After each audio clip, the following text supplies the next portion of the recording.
presentation will be a petition regarding the courthouse statue, and the speaker will be Ms. Heather Evans. Welcome, Ms. Evans.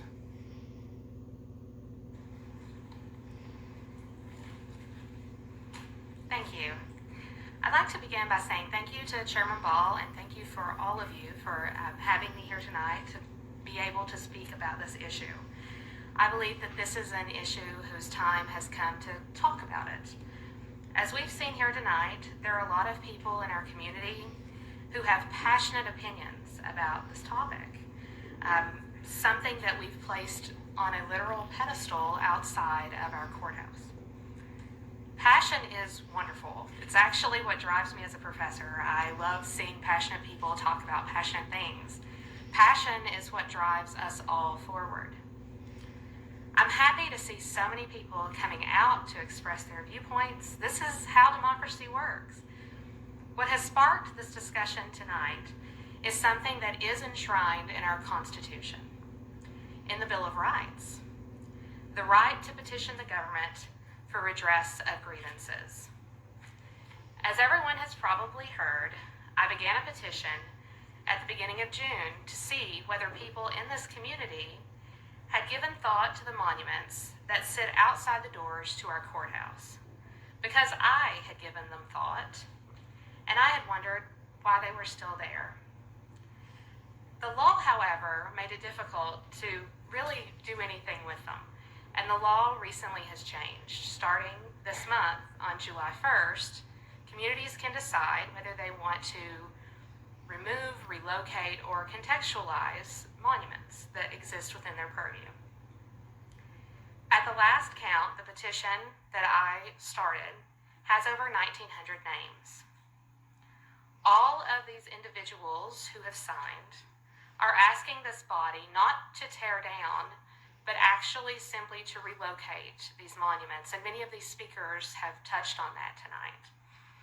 Not to tear down, not to destroy, but to shift them into another more appropriate space. As they exist at the present time, you do have to pass them to enter our halls of justice. Now, our halls of justice technically should be a place that is equal justice for all, not justice for some. When it comes to Confederate monuments in general, even General Robert E. Lee didn't want them built. As his writings show, he opposed the building of such monuments, as he believed they would keep division alive in our country, not let our country heal, which might be some of what you're seeing in community conversations. In one of his letters from 1866, he states that these symbols would slow the country instead of accelerating its accomplishment, and of continuing, if not adding to, the difficulties under which the Southern people labor. So, if Lee wasn't for these monuments, how did they get here? How did that happen? How are they placed across the South? After I'm speaking tonight, Randy Smith will discuss the history behind these specific monuments. So I'm not going to spend a lot of time on the history right now, but I do want to mention a couple key things about these monuments. One of the monuments in question was erected not in the year following the war, but over 40 years after the war ended, in 1907. That monument is one of hundreds that were placed across the South at the same time that we see Jim Crow laws such as poll taxes, literacy tests, the lynching, and the violence against thousands of people of color. The timing of this should bring us pause.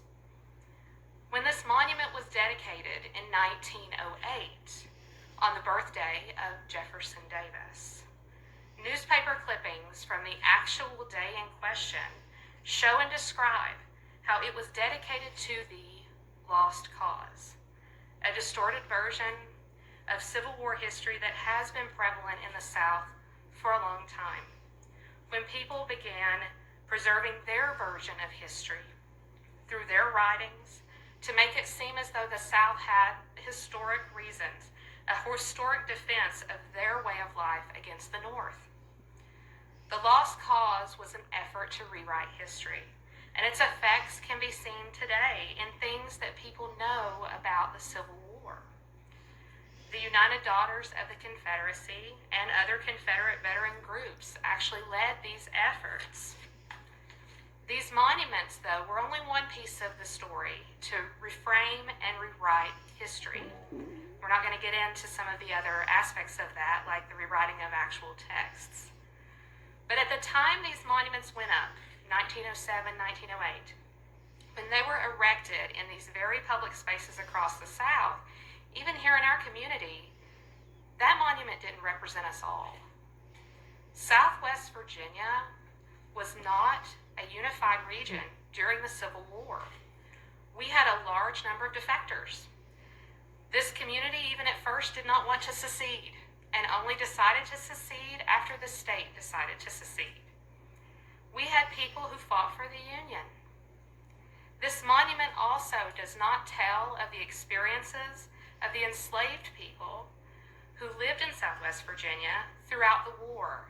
It does not tell about how Abingdon itself was on the slavery trail of tears. These aspects are purposely forgotten with this monument. The second piece in question this evening was erected not too long ago, in 1999. So tonight, I wanted to bring this petition to the board, to share with you this petition because as individuals who are elected from your constituents, it is important to know that people in the community are thinking about this in a deep way and seeing that these monuments being at the steps to our Hall of Justice is problematic for our community. Do these statues make our community look welcoming? As someone who grew up in council, I spent many weekends driving through Abingdon. I don't remember as a child seeing these monuments because I didn't hang out near the courthouse, but when I moved back, that is what I saw on my very first day here. When anyone visits a small town for the first time, what we tend to remember about those small towns with their town squares, that's what we remember. We remember the courthouses. We remember the shops where you can get homemade goods, great food, places to visit, that we take photographs of these small towns, their main streets, places that perhaps someone will get married one day or have some kind of other experience.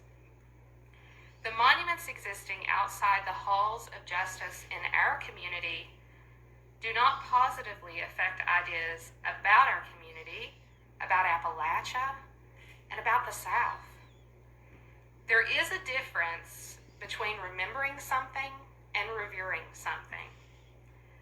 What we are doing by having this statue at the front of our courthouse is revering the Confederacy, literally placing the Confederacy on a pedestal.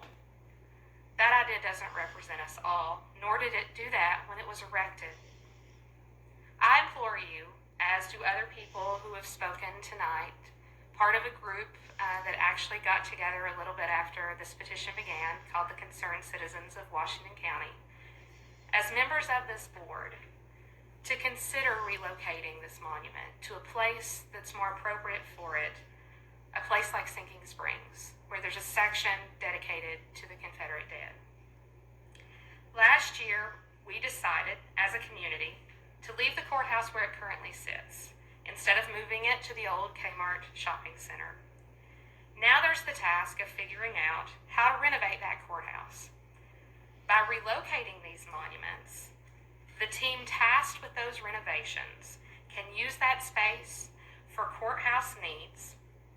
So in other words, this is something that absolutely can be done for the right reasons, but also done for practical reasons. We should want our courthouse to represent justice for all.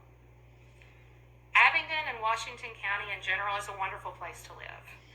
But at the current time, our Hall of Justice isn't signifying to the rest of the world that we, as a community, are united.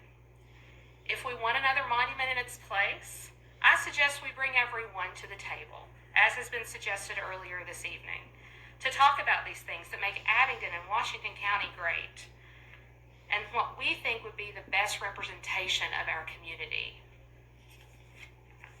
Other communities in our area are also taking positive steps to think about the way that they are represented to the world.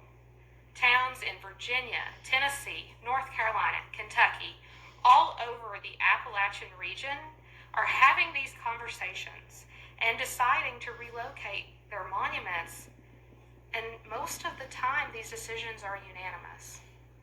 Places like Roanoke, Leesburg, Nashville, Greenville, Asheville, Lewisburg, the list goes on and on. It's time for us to also stand on the right side of history, and for us to show the world that Abingdon and Washington County is a welcoming community. Other more prominent politicians and Army generals have implored all of us to take a hard look at the symbols that make up our public spaces. U.S. Army General Mark Milley, the chairman of the Joint Chiefs of Staff, made comments even last week about how we should consider these symbols as African Americans who enter these spaces are reminded that these individuals fought for an institution of slavery that may have enslaved their ancestors. Former President George W. Bush has also suggested that we as a country should face our flaws and correct them. The Confederacy was on the wrong side of history. It shouldn't be on a pedestal outside our courthouse. This is our time to face our flaws and correct them. One way to do that would be to relocate this monument. Thank you. And I have a statement from the concerned citizens I'd like to give you, a prepared statement to hand to you, and also the petitions themselves. Thank you. Thank you, Ms. Evans.